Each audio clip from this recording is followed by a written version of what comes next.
habit of, and I say the royal we in this respect, is thinking what materials can do for us rather than thinking about the stories that materials tell. And sometimes, very rarely, we do much larger projects. So this is a bridge in Brixton. If anyone may not know Brixton, this is in Brixton right now. And that's a place that's really dear to us. It's a place where we started. And so sometimes the projects look like this.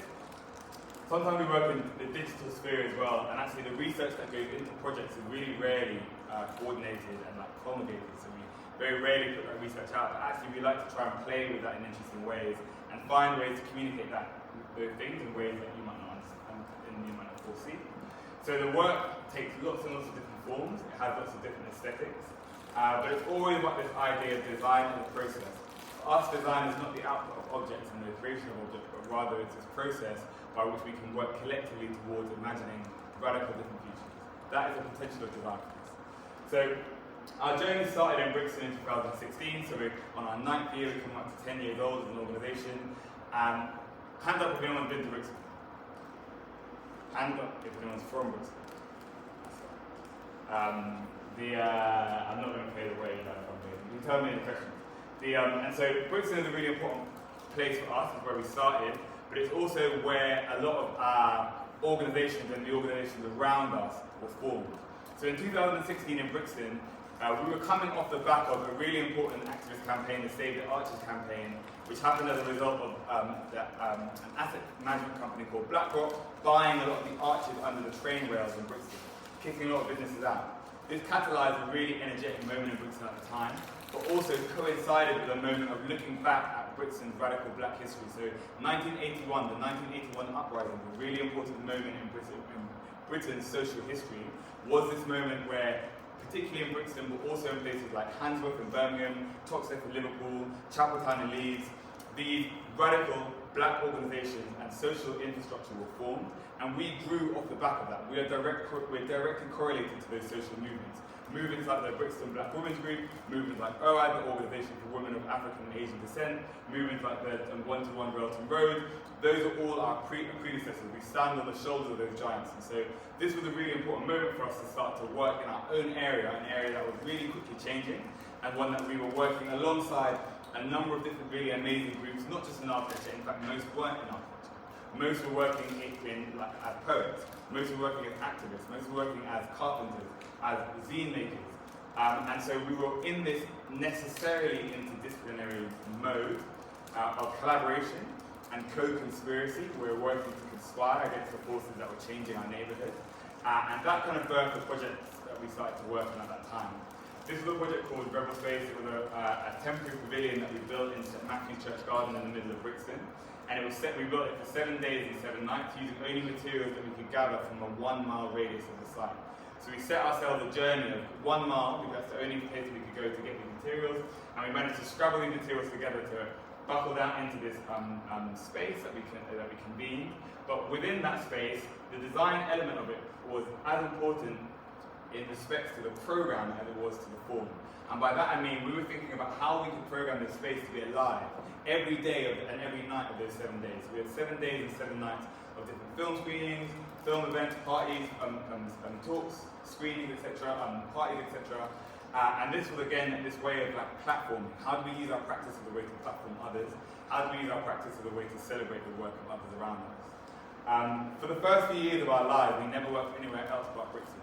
And that's actually a far cry from what we do now. Now we're based still in South London, but actually we work all across the world. So we have projects in Paris and Rotterdam, lots of places, and some of those I'll speak about.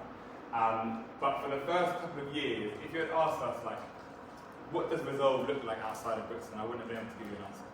There really was no understanding, for me at the very least, that Resolve would be anything detached from our local area. Actually, this was a thing that was supposed to be rooted and grounded always in this area. And so those first few projects were always in Brixton. This was another project called Brixton Passageway in 2017. We were really interested in the market and how the market, in integral market infrastructure being the banana box. So banana boxes in Brixton market are used for everything other than bananas, right? They're used for water mitigation, they're used to store Gucci trainers, they're used for all these kind of things.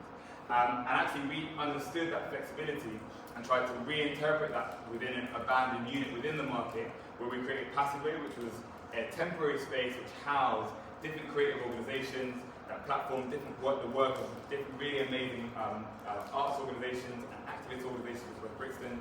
And this was a really important part for us. So we tried to turn that integral market infrastructure into an internal structure within the space.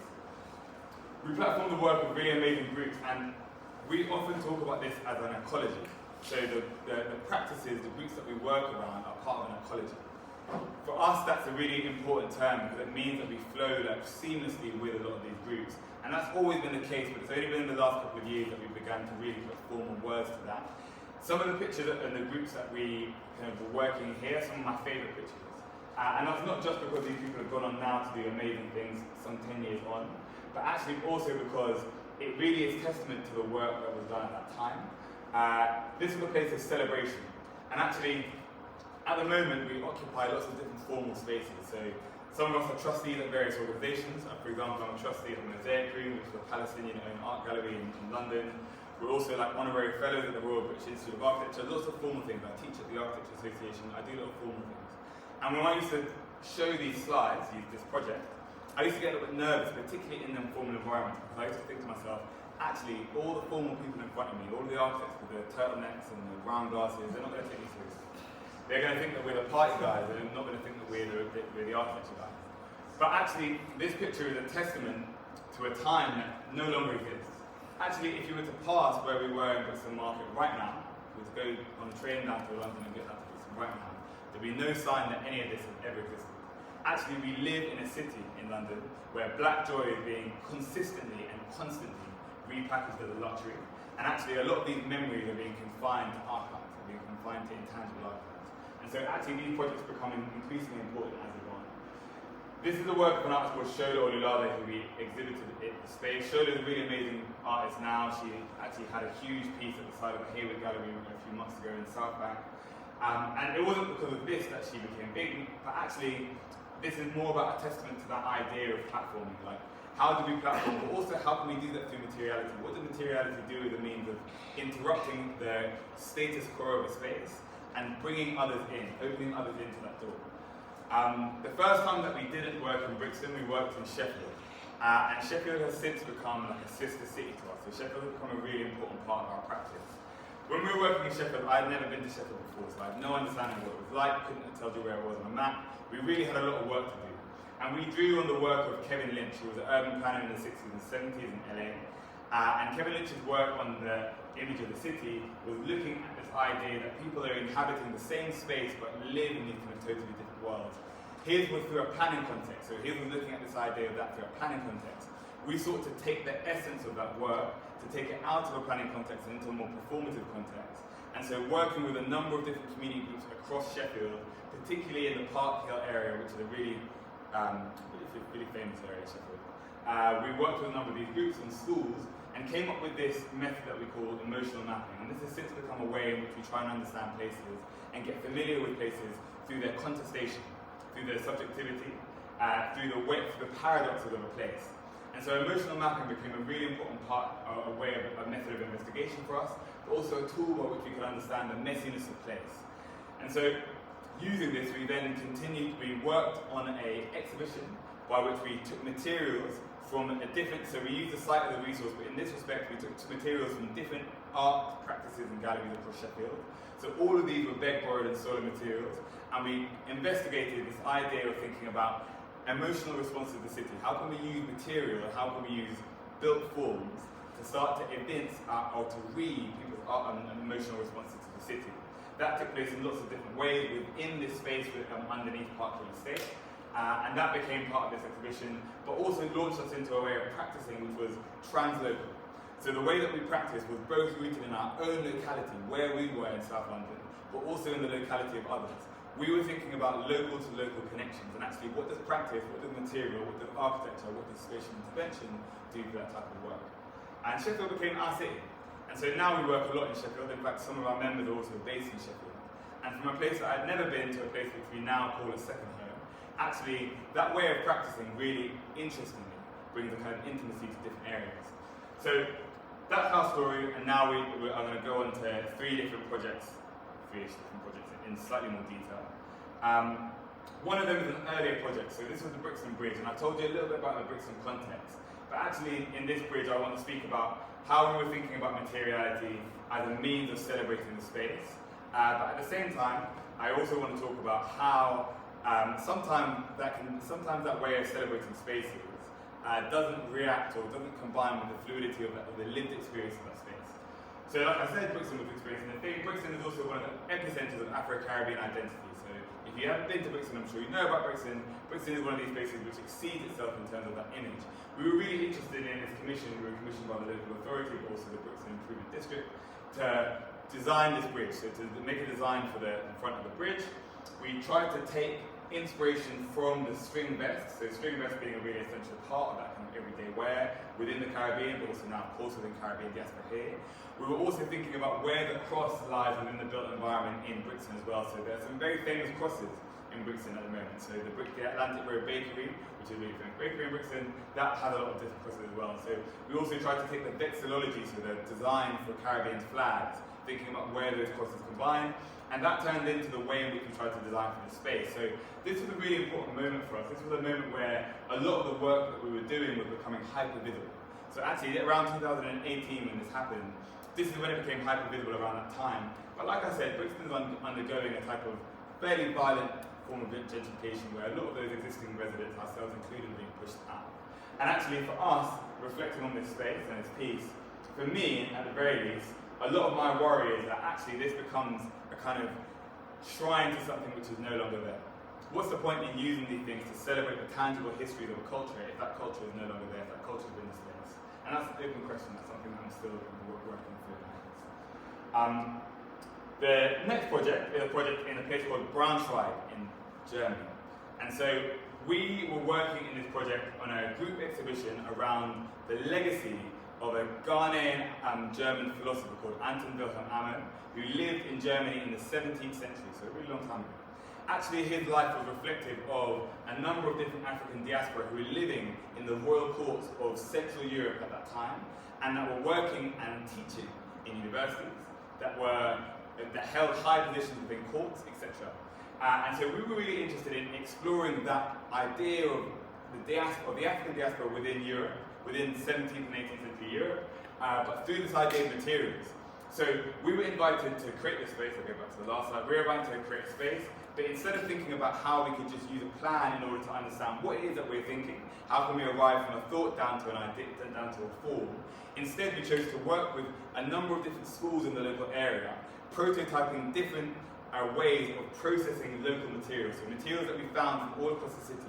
And we tried to process them in ways that responded to Anton Wilhelm Amo's philosophies.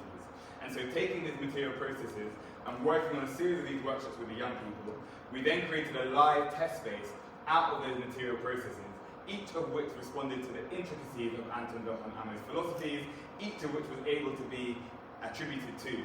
And actually a really important part of this project, which it was in 2020, and obviously we know what happened in 2020. So halfway through the project, we get kicked out of Germany. Germany closes down. Germany closes down. But we took that opportunity to develop the project as well through a digital sphere, as well as continuing to do that remotely through the physical sphere.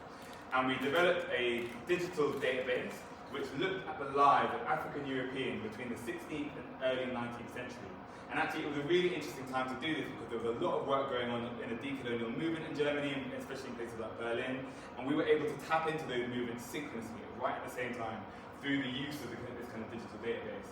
We also were able to leave the space in a way in which people could continue to add to it. So people, when they were allowed back into those spaces, were recreating parts of the spaces, were able to contribute to parts of that spaces, and it became a kind of participatory space in which people could collectively produce together with those things.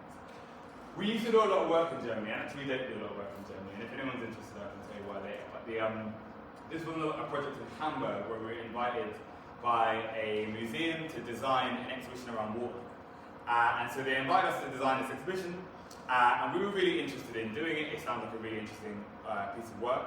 But what we really wanted to do was to center not just these kind of 1,000-year-old objects that were appealing to the idea of water far away, but trying to think about where water occurs in people's everyday lives in the city of Hamburg. And Hamburg, as you can see from this slightly pixelated map, a river runs through Hamburg, fairly similarly to London, but there's also a large lake in the middle. And on that river is a series of islands. on the series of islands, it's made on the 7 islands in the middle of the Elbe River is a neighborhood called Wilhelmsburg. And in that neighborhood is where we based ourselves while we were designing this project.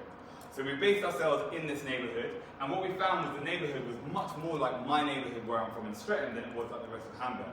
Actually, it was an ultra-diverse place where people, especially young people, had stories and intertwined histories of water from across the world, as well as an experience of water within the city.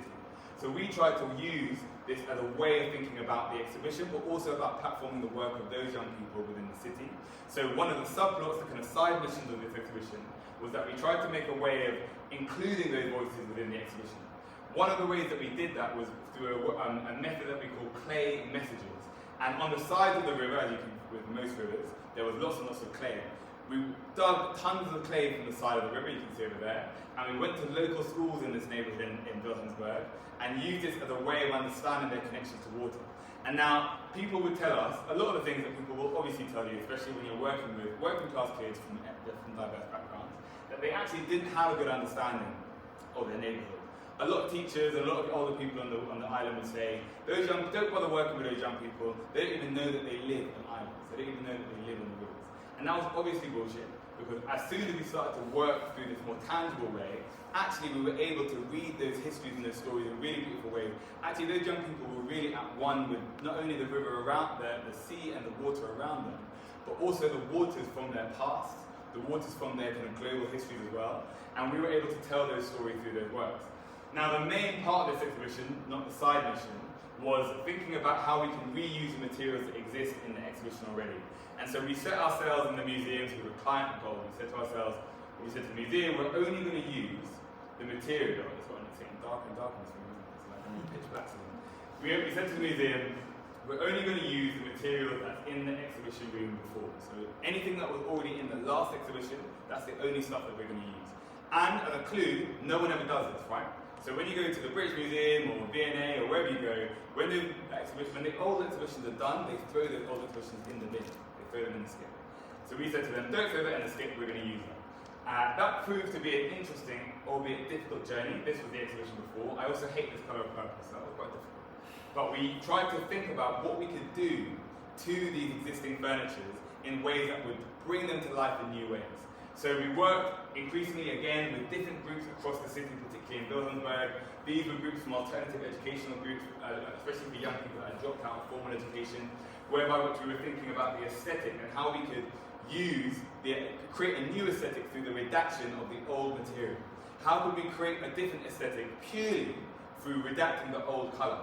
And this is where we came up with that aesthetic with those young people. We also created a series of islands in the space by which we were curating around the materials. So this was a really complicated process, and actually in this particular slide I forgot to show you the CAD drawing, but there was a really interesting dance between the curation of the objects, the conservation of the objects, and also the creation of these types of spatial forms around them. And actually, if you can see really closely, a lot of them are just taken from the existing forms, cut in half, flipped over. Some of them we just literally turn the tables over.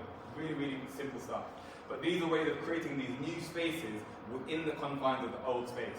We often talk about this thing being infinitesimal. And you know what that means, infinitesimal? It's not infinite. It doesn't mean that you can just expand infinitely. But infinitesimal is a word that talks about the infinite quantity of numbers between 0 and 1. So between 0 and 1, you have an infinite quantity of numbers. You can go smaller and smaller and smaller and smaller forever. Actually, that's the way in which we try and see space often, when we're working with scarce resources, when we're working with confined resources.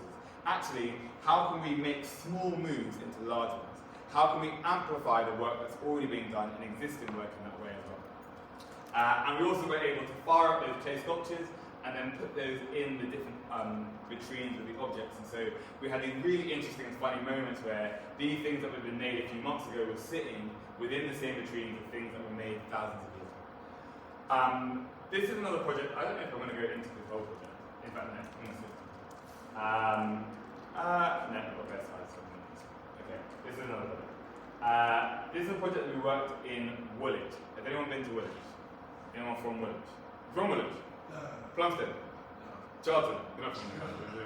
Anyway, this is a project that we had in Woolwich that we worked with the local authority and the Heritage Action Zone. I'll go back to this so you can see it in a minute.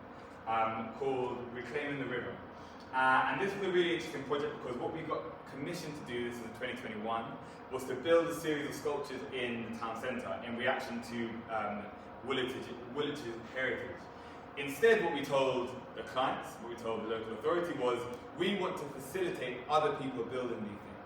And we want to facilitate other non-professionals building sculptures instead of us. And so what we did was we redesigned the website. We worked really closely with the Heritage Action Zone and the archives to create a series of briefs across the town centre. And then we worked really closely with the people that applied to a competition that we created to create a series of sculptures outside using reclaimed materials that we found from across the town centre. So this was a really interesting process. It was a very difficult process. And in order to do that, we had to do two things.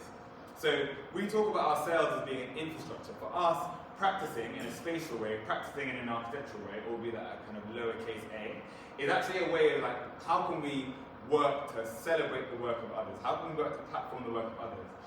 For this, we took over the middle floor of an old building in the Woolwich Town Centre that was co-owned by a series of artist cooperatives.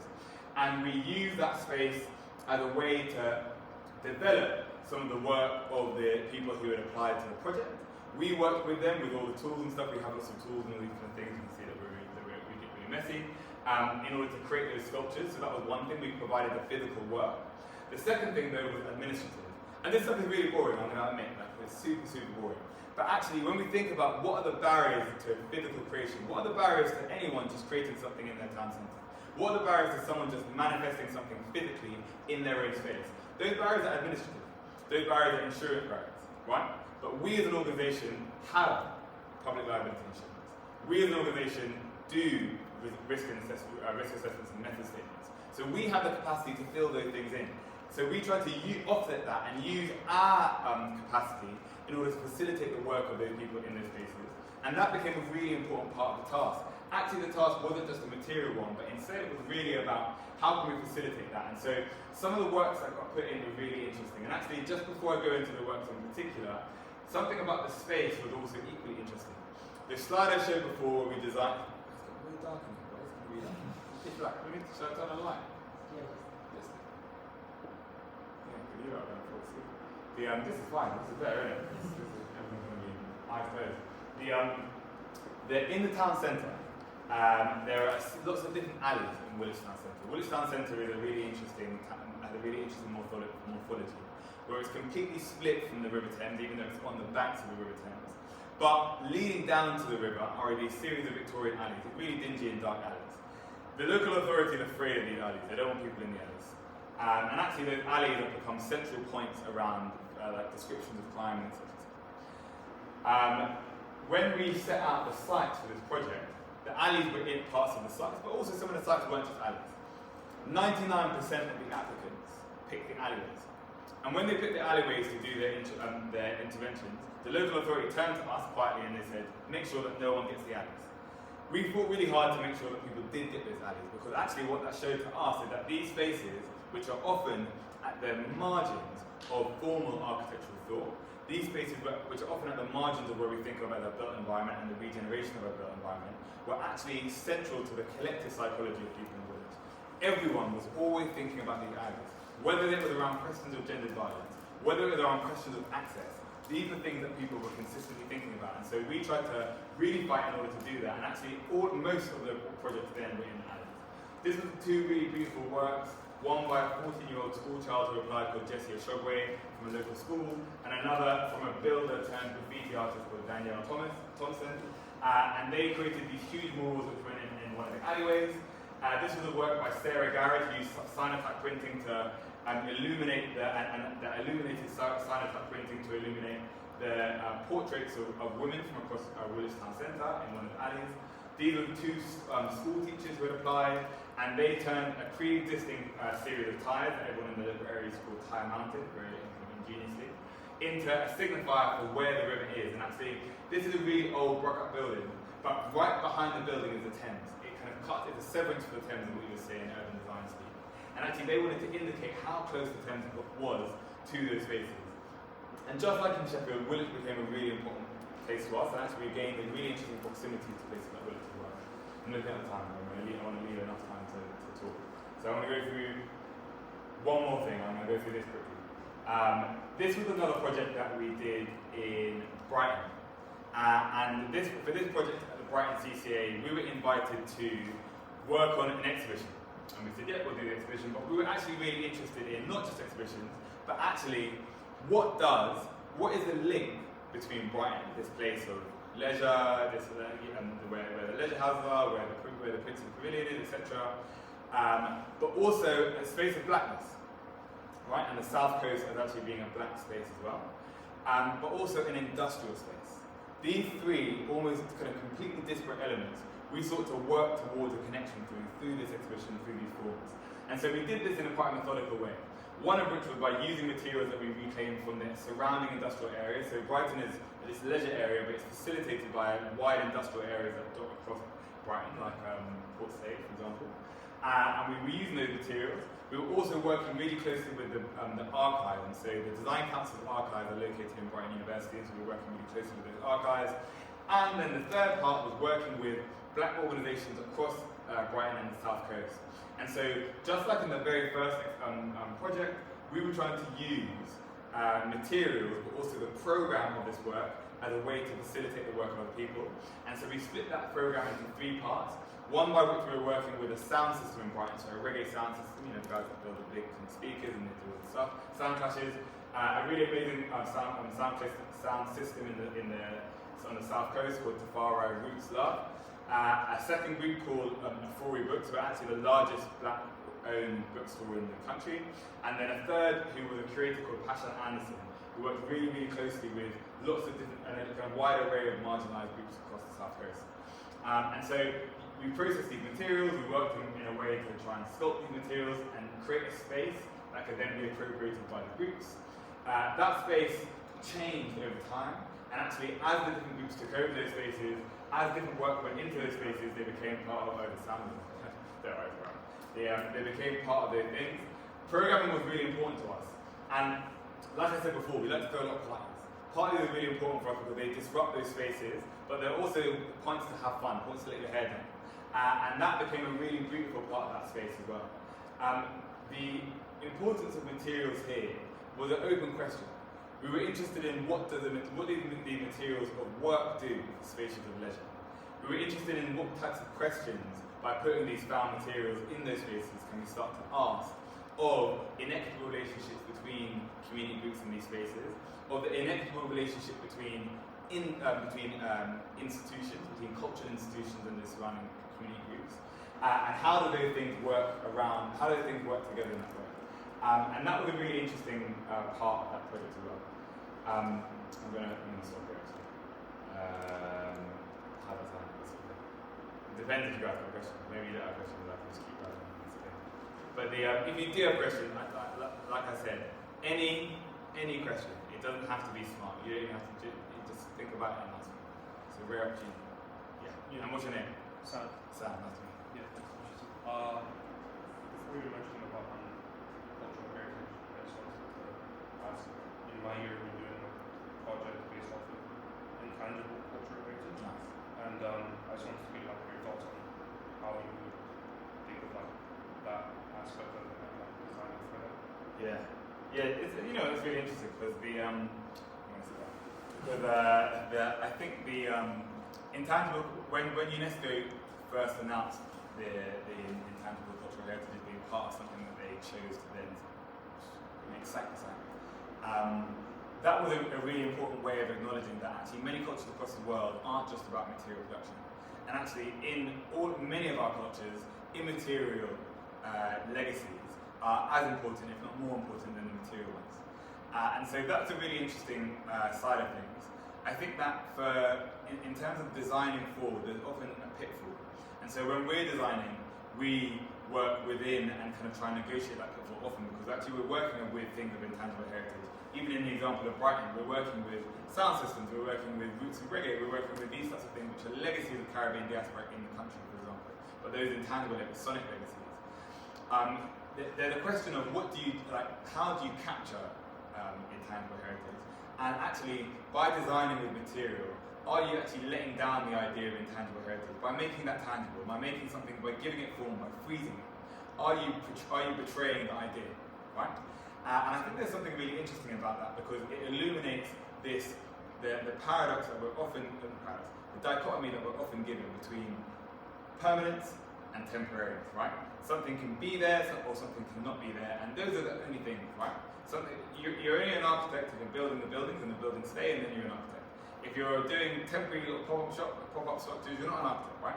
But actually, my cultural heritage in the Caribbean is a necessary problematization of that. Even for something as straightforward as carnival, which is temporary but cyclical, right? So it's permanent. It happens every single year, like clockwork, right? But when it happens during the day, and in Trinidad it's really longer than one day, but it's like when it happens during those times and it then disappears, that doesn't describe its temporariness. I think one of the pitfalls of intangible heritage is if we lean too much on the idea that it's completely intangible, actually we should see tangibility as a spectrum, as a thing that we negotiate consistently. And there, I think, is the aspect of doing that. I think just to kind of land on another point, there is a difficult politics in the kind of institutionalization or the tangibleness of these intangible heritages in places like Brixton, which often suffers under the weight of its own legacy, right? Brixton as being this black epicenter in the UK, in London at the very least, I think has also caused as many problems as it's created, because there is a way of interpreting that as actually, let's make black institutions. Let's do the things that the V&A do, let's do the things that the Tate do, but let's do them in the black way.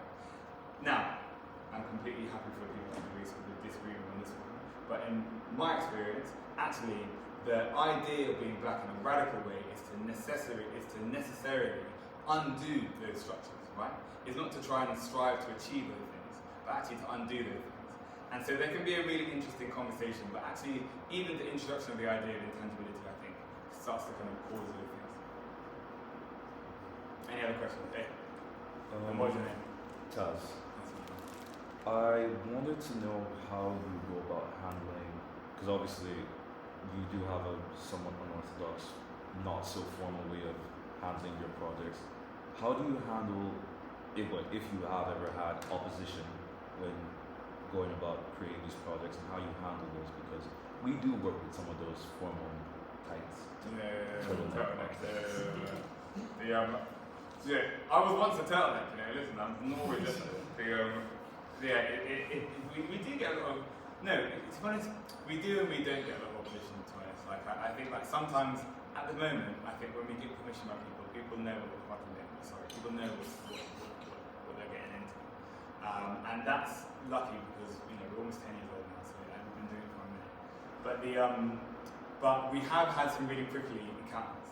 And an example, I won't go so into it, but like, we did an exhibition at the Barbican a few years ago, 2023, so we were in the Curve Gallery in the Barbican. And we as an organisation are really kind of steadfast in our support for Palestinian liberation. Actually, this project I was about to show, we're not going into detail later, we worked in Palestine for it. I was in Ramallah and in Jerusalem. And so that stance, as you can imagine, is often met with a lot of contestation. And during the project, a number of difficult things were happening with the institution, which culminated in us dropping the exhibition. So halfway through the exhibition, we left the Barbican, we closed the exhibition. And it caused a really big but with those ones, I think, to answer the question about how we do those things, that was actually really easy for us. Because three things. Number one is that me, my brother who runs this with me as well, and Mel, we're all from South London. So I actually don't give a fuck what institutions think about me. And I don't care about their politics either. So I have a threshold by which I'm prepared to leave anything. There's nothing that I won't leave.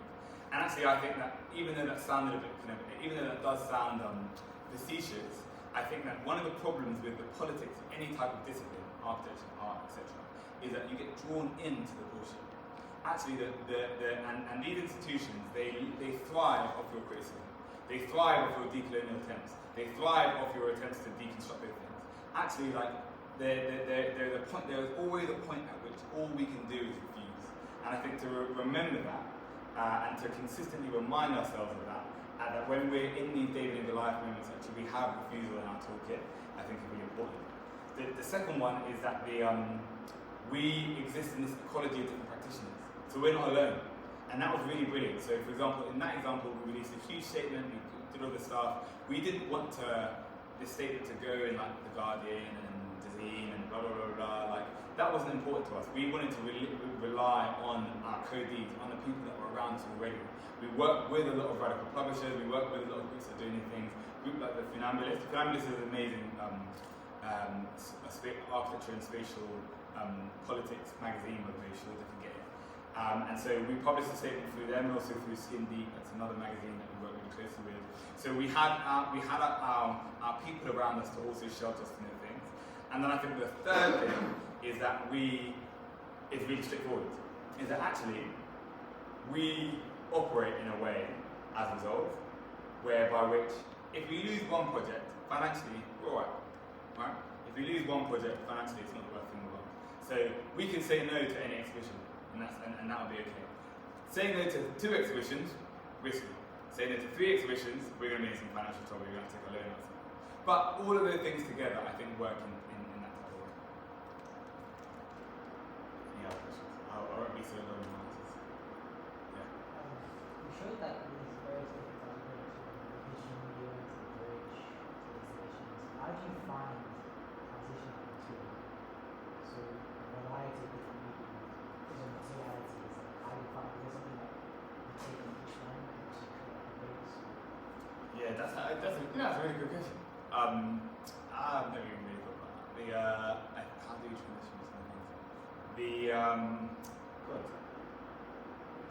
I don't know. Often we go to projects and we find stuff. So the reality of one just like this today, because we've got a project at the moment in North Kent, around the Thames Estuary. Swanscombe, Gravesend, anyone from this side? Dartford? Where are you from? Swanscombe?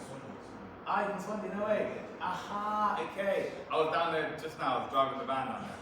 And so we're working with these kids all around that area.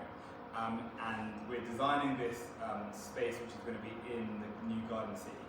And it's an outside space and it's based off this research that we've been doing. We've been working with King's College and also with these young people. And the materials that we wanted to use, their project is around the provision of youth facilities in these areas and the lack thereof. But actually, the material language of the project is all from construction material from the building of the Garden City. So I've just been down there to pick up tons of like gas pipes, old bits of like metal joinery and stuff, all the stuff that they weren't using in the construction site. And that's how we often do it. Often we go to a place and then we find the material and then we just work in reaction to the materials.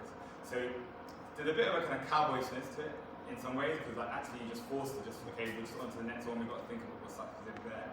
Sometimes the materials travel with us, and I wonder if this is slide the next one. So sometimes the materials travel with us, and actually when that happens, it's quite beautiful. But what we've realised is actually that there's a circular material thing to this whole practice, which actually is a commentary on power, not just about circularity, right? So if we go down, let's keep going. Hopefully I've got this slide. There we go. So we often use these reclaimed materials. And actually sometimes what we do is we go to cultural institutions and we take the materials and we use them in projects. We do that a lot. And last year we decided, why don't we, and because we did that a lot for projects, and for the Barbican project, for example, we gathered lots of old exhibitions from across the UK, and then we put them in the gallery, so people were walking on these old exhibitions. We worked in Tate Liverpool last year, and we were working with Tate Liverpool are closing down, and Studio 6A, who are a big architecture studio, are doing refurbishments, and so we took all of the contents of the building, and then we dispersed it to different community organisations across Liverpool. I don't have the videos and slides at the moment because we're still working on the report. But for this project last summer, we thought, why not, instead of making material redistribution like the premise, why do we make the whole project? Why do we just say the whole project is just material redistribution? That's all we're going to do. And so we were invited to do this residency at UAL, at University of Arts London. I think they thought that we were going to come in and do a gallery thing, but instead we turned it into a huge workshop where we were taking materials from different agricultural institutions across London and then giving them out for free to different cultural and community organisations. That was a really interesting way in which we started to really solidify that relationship that we have with different materials. And actually what we found was the cultural institutions are giving away so many materials. In our studio right now, we have enough wood to build a house, like kitchen, genuinely. Build the whole house for free, 2 stories. You would come across materials that you wouldn't even believe. Projector screens that were worth £1,000. Chairs that were designed by Swedish designers in the 90s that were worth £1.5 grand. We had 50 of these chairs in this room, giving them out for free for community groups, right? Actually, like, you come across these circuit of values, and we also hosted artist residencies. So these are an example of, this is Baffle, who are a really beautiful group that are based down in Loughborough Junction, Brixton, and they have a community cinema that they've built out of some of the work that material that we gave them. And this is Yao Anthony, who's also a designer, who used a lot of that work as well. So we're also able to like platform the work of other people through that.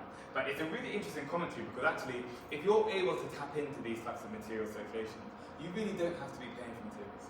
The idea that you go down to Travis Perkins and pay £400 for a tiny little piece of wood is actually complete theft, right? Because the organisations that you need the material from are throwing them in the skip today as we speak. And so the question of how do we get our hands in this stuff? How do we redistribute this stuff as a kind of commentary on power and etc. So I know I didn't really answer the question, but like tried to segue into something interesting. Yeah.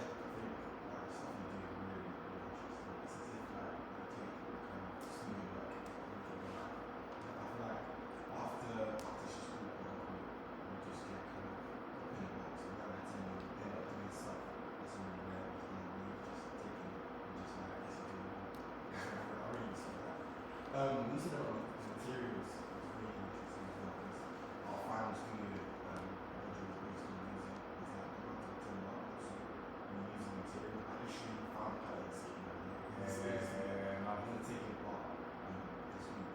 But yeah, that show kind of fits with materials, even though just saying about like everything's literally free.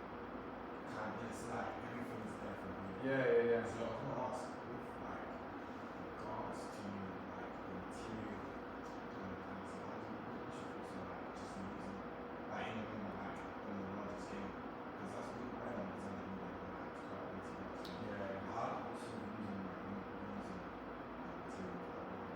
Yeah. It's a really good question as well.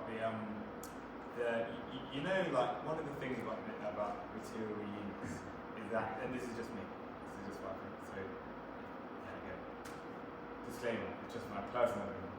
That at the moment, I think there's a difficulty with material we use and growth, right? And growth in this idea of economic and capital growth, right? That material we use often becomes this way in which we can try and put a plaster on the systemic problems that we've caused through extraction problems, right? So the idea is often put to us that we can bioremediate and biomaterial our way out of the climate crisis, right? If we can keep building buildings as frequently as we do now, but we'll just do it out of hempcrete, and the building's going to be fucking alright, right? That for me is a difficult thing, because actually reuse for me is actually a challenge to the idea of doing more. Reuse is actually a way of speaking about doing less. When I was a student, there was people used to always go on about my ceiling bricks and this and that, and actually now that's becoming a real thing. I mean, and I also like to say this, I'm not anti-material, if anyone's doing it. One of the things I think is what's the most interesting about the material reuse thing, and people, then when I graduated, and then I graduated, and like I said, I then worked for a local authority. I worked for Croydon, which is where I went to school. And there was a saying around those times, and still today, that the greenest buildings are the ones that are already there, right? If you think about the carbon calculation of any new building, it doesn't matter if that building is made from the most green material ever, right? The building that still exists, right? The buildings all around us, the empty buildings all around us, right? That have an inequitable distribution of people, that are land banked by people, that by investment portfolios from all across the world. And so you're living in places like Liverpool where you have whole empty neighbourhoods, right? But then still a housing crisis. The reuse is about targeting that, right? Reuse is about what already exists and how we can reuse it. That for me, that's the large scale reuse question. And the material store thing, because of that, we're trying to do in a more permanent way. And at the moment, we're looking at like a longer term lease on a bigger building where we run the material store from permanently. And that is going to be the attempt at trying to challenge everything. Like, will it change the world? Probably not. Probably wouldn't that still. Not take too long. But I do think that there's one of the things that I keep very close to my heart is the idea that reuse is not just a substitute for growth, right? We shouldn't be thinking about material reuse just as a way of supplicating the growth that we continue to do anyway. We have to think about material reuse as a way of disrupting everything that we're thinking about in terms of how to do that. And how can we really turn our eyes towards retrofit those existing buildings? How can we turn our eyes towards the problems of those retrofits? Sorry, I've been grabbing it, but a good example, right? Under the last government, they passed a policy by which buildings in 2030 that didn't have the correct EPCG rating, so the correct environmental rating by 2030 above a C, right, wouldn't be allowed to be let by landlords or bought or sold to them, right? Croydon Town Centre, which is where we're based, has tons of buildings, right? There's a 65% vacancy rate in a lot of those buildings. We have these huge buildings, a lot of them are complicated. None of those buildings have an EPG rating over a C. None of them. So under that policy, which is still there, hasn't been taken away, by 2030, as things stand, not only are those buildings going to be empty, you can't even sell those buildings, nor can you rent them, nor can you let those buildings. Huh? That's the question. That's the question. And actually, like, the question of reuse is one that has to disrupt the way in which we're thinking about buildings right now. Actually, we need, in order to reuse these buildings, we need to challenge insurance policies. We need to challenge planning policies. We need to challenge different ways of thinking about biomaterials. Like, all of that has to situate itself in the things and the assets that we have in those places, and how we can radically change the organizations around us, the forms around us that dictate what reality is for us, and how can we change that to serve the people who are also there. So I've rubbed it so much. That was such a fucking rant. Sorry, I know that wasn't such a good answer to the question. I agree. Yeah. So you teach over here? Unfortunately. It's not like Shit. No, it's not shit. Steph and I have been teaching for 5 years, and we teach undergrads, so we teach second and third years. And it's an interesting thing because, on one hand, there's a huge imbalance there because we teach at a university that I couldn't afford to go to. So that's one thing. On the other thing is that actually, because of the nature of the university, we're shielded from a lot of the politics of actual universities. So whereas our colleagues in CSM, for example, have all been hounded out of jobs and out of places because of their vocal support capacity, we've been left to our own devices. And so there's a difficult balance in those things there. We also get to teach exactly as we like to teach, and so we find the way that we're able to teach in the AA. It's been a really important pedagogical space, so a space in which we've learned how to teach. But we've outgrown it, and this is going to be our last year. So this is our last year there, and it's our last year in formal architectural education. It's not to say drop out of school, by all means continue to do the thing. But for me, I think I'm much more interested now, and we always have been, in where does teaching take place outside of schools? Right? Where does learning take place outside of schools? And actually, one of the reasons why we always hark back to this idea, the site as a resource, it goes back to our own upbringing. When I grew up, and this is lots of my old friends now, the types of knowledge that they had of their area, they were PhD historians of the ends. There is I'm always in awe of how much these guys know about 5 blocks in Camberwell, 2 streets in Streatham. You know what I'm saying? Actually, that type of knowledge, to go back to the infinitesimal thing, that type of knowledge is the most powerful knowledge there is. And whenever we do the emotional mapping workshops, we do them in lots of different places. Because we have an exhibition at the Palais de Tokyo in Paris, we're working with the groups in the Banlieue in Paris, so the kind of marginalised, the neighbourhoods on the margin of Paris. And last Friday we were down there doing this workshop with the kids in the neighbourhood of Corbeil on it. And actually this neighbourhood is no different to Croydon, it's just the same neighbourhood in Paris. And they were, I'm not just being poetic in talking about how they understood the neighbourhood, right? They were redrawing the map. They were re-territorising the place with names that aren't on any map.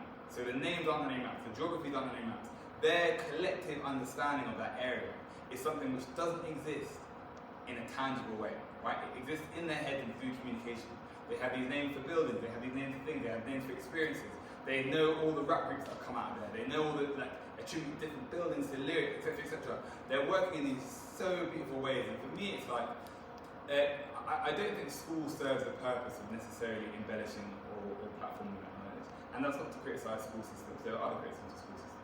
But I think actually there are ways of practicing outside of formal education that actually can really celebrate that type of working and can do that in a way which situates them still in their own context. When I was growing up and I went to school in Croydon, the main way of validating yourself as successful was by leaving Croydon. If you were still in Croydon, someone's going to say, there must be something wrong with you. You can't be so successful. People still say it about me. So our studio, our studio is on a street that I used to pass on the way to school in the bus, right?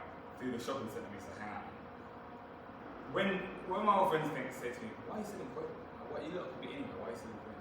Actually, that is also part of the challenge. Part of the challenge around local knowledge, but also the challenge around learning outside of universities, is how do you situate that knowledge? That's not to incarcerate people in their places, but it's to also be able to develop these collective understandings that our neighbourhoods aren't shells. Our neighbourhoods and the knowledge that we have within those things aren't just nothing. You know, they're actually extremely valuable somethings. Something which people extract, which the architecture profession extracts en masse, by the way, when it comes to placemaking projects and blah blah blah. Yeah. Because what you mentioned about being from where you're from, and then people saying that if you're still there, you're not really successful. I'm from Malawi, and sort of in Malawi, sort of like that same mentality. Like a lot of people nowadays, especially like our parents, it's like if you're not, like the goal is to leave Malawi and not really necessarily stay in Malawi. And then my question was going to be on like sort of having taught at like the AA and this like really private like institution, I guess. But then you also have this sort of like really radical mentality in terms of being like a black designer and architect. How do you sort of like balance the two, or like what is your view on like sort of being or like sort of how architects nowadays, people view architects in a certain way, especially outside of architecture? Like for example, in my like for me personally, like my parents or like family members view like architecture as a whole different to how I would describe myself as a designer or a future architect. And then like I was just like, your opinion. That's another interesting question. I'm going to put it out to everyone as well here. Hand up, who wants to be an architect? Can I pick on someone to ask why you want to be an architect? Why would you like, what's your name? Why would you like to be an architect?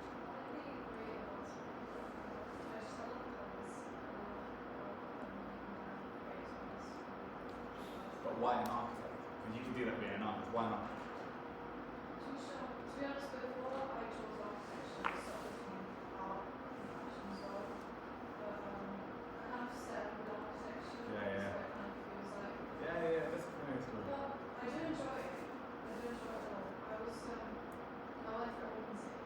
Nice. Accelerate. Nice. Yeah, we always do. We take the kids down to Croydon every year. We show them. Nice.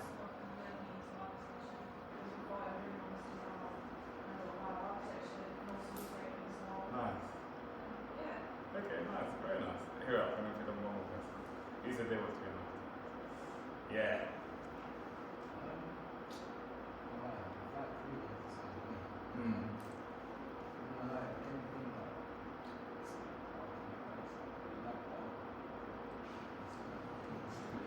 That's a familiar story. That's a very familiar story. Yeah, that's a very familiar story.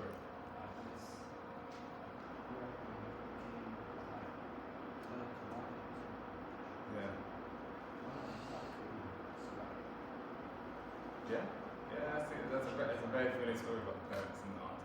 Next year, why do you want to go out? Or do you want to not go out?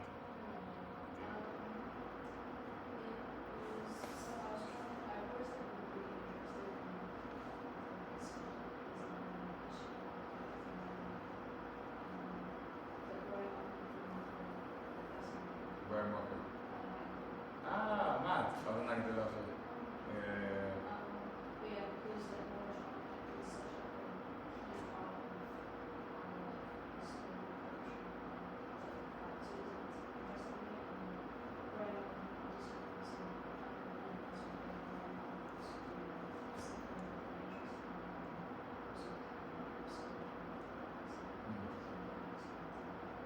These are all solid answers. These are all super solid answers.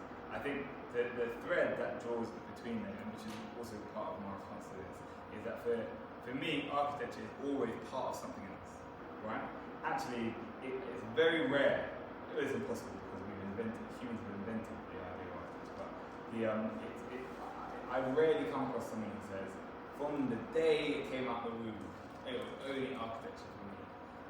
I very rarely come across people who don't say, my parents who saw that I liked art and so they kind of said, maybe you want to try doing the thing. Or it was that actually I was interested in fashion and I also thought, okay, well the architecture is necessarily interdisciplinary. That is one of the things about architecture. As a profession, and I'm talking purely within a European context as well. As a profession within a European context, architecture has always been interdisciplinary. It has always relied on the knowledge and the power of many people. But one of the difficulties is that in the near history of architecture, that particularly around the middle of the 20th century, that got obscured by the Gestan construct, by the idea that actually the one person, that's normally an older white guy, controls everything to do with architecture.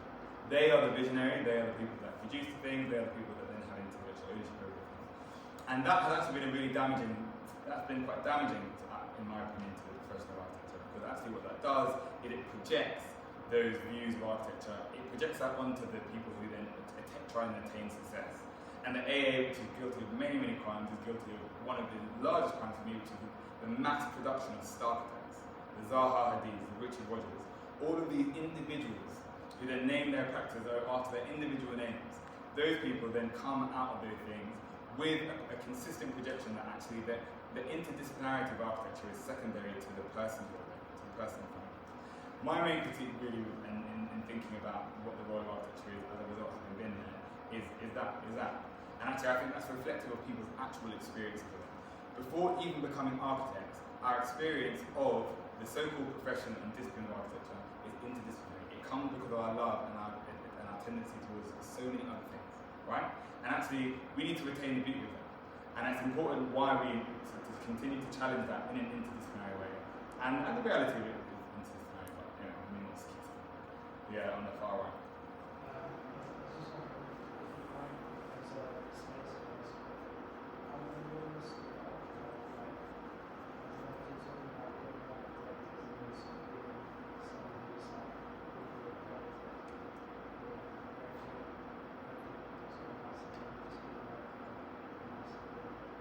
Sorry, what was the word? Common law architect?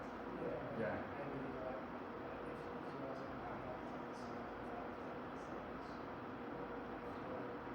When I mention architect. Yeah, I don't know if you use the should be able to use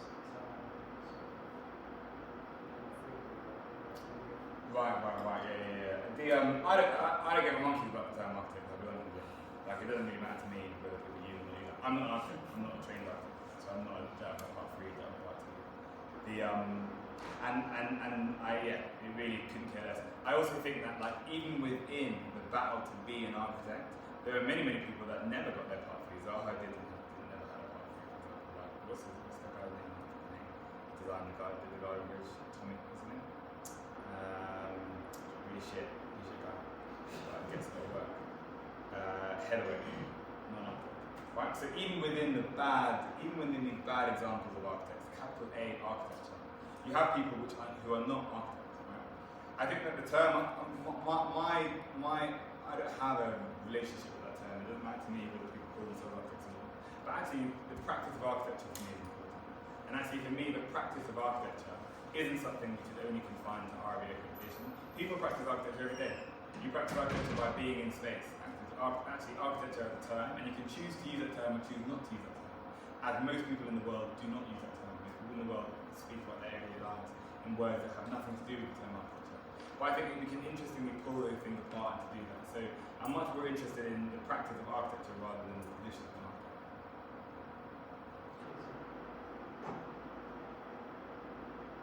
Any last questions? I'm trying to make sure this is. No one even asked about money. Everyone just assumes that I don't know.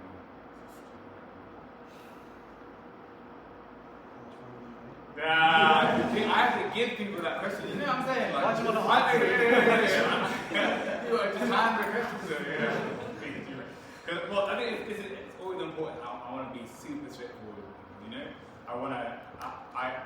In the last couple of years, whenever I came and did, especially university students as well, like, you know, when I was in university student, I used to see like assembled projects. And I used to go, damn, how do they do that? Like, how do they get all that stuff? What was the budget for those things, right? But I would never ask. I thought, how do they make a living? How do they get paid in day to day? I never asked. And so what I tried to do is be straight with people in terms of that. Good question. So Resolve Collective is two financial entities. It's a limited company, just any kind of financial entity, and something called a CIC. A CIC stands for a Community Interest Company, as we get into broader territory, which is halfway between a limited company, just a normal company, and a charity. It means that we can win funds from local government, from regional government, from philanthropic organisations, right? So it means that we can fundraise in order to fund the projects that we want, not respond just to commissions. So the limited company side is where we get commissioned from. We get commissioned by local authorities, we get commissioned by cultural institutions, and our teaching work, which is another plus of being there, is that doesn't go to me and Seth as people, it goes to Resolve.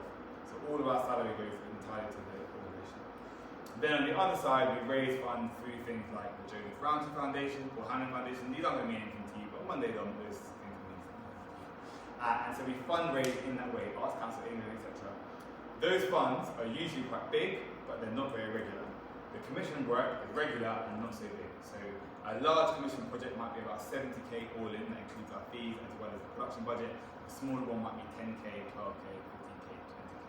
And so enough of those, and then enough of the bigger funding things, which are sometimes things like 300k over 3 years or 100k in 1 year, that combines to become our annual revenue. And like you saw in the picture at the front, we're 6 people. And we're 6 people on salaries. So the 6 people we're actually 7 people now. 7 people, they get salaries.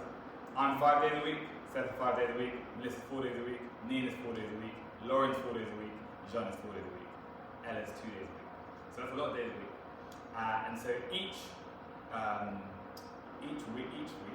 month, our payroll, that includes what people receive in the bank, so what you get in your bank, as well as the tax that we give to Taxman, as well as we pay everyone's student loans as well. So the employer sees the student loan, pays it, and also the national insurance tax. So all of that we pay, and then the rest of it then goes as a salary. Every month, our payroll, which is all of that together, is 13k, 14k, right? And our collective revenue, the amount that we make every year annually, this is before tax, is about 250k. And so that is enough to pay everyone's salaries and do their things. If you total my salary up, which is a bit more bits and bobs because I'm also the director of the company, so I get paid something through dividends, you might get to around 36k. At the end of this year, it might be 40k, or it might be even less, who knows. And that's where our bracket is. Nina, who is is the most senior designer in our team, her salary is 33k, right?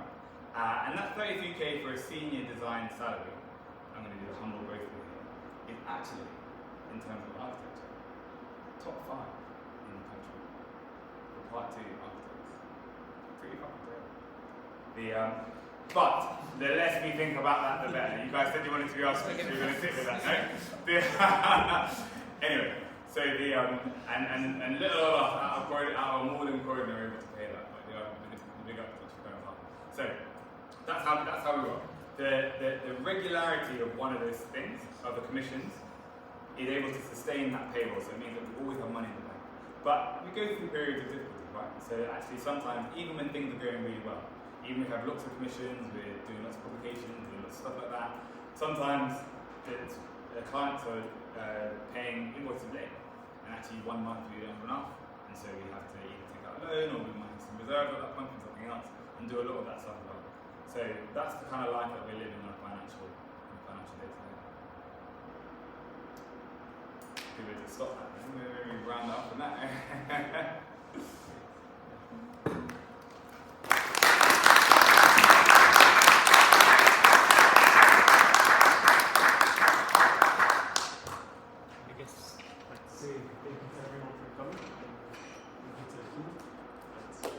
Pleasure to be here. And if you've got any more questions, something you can always email me, Tyler,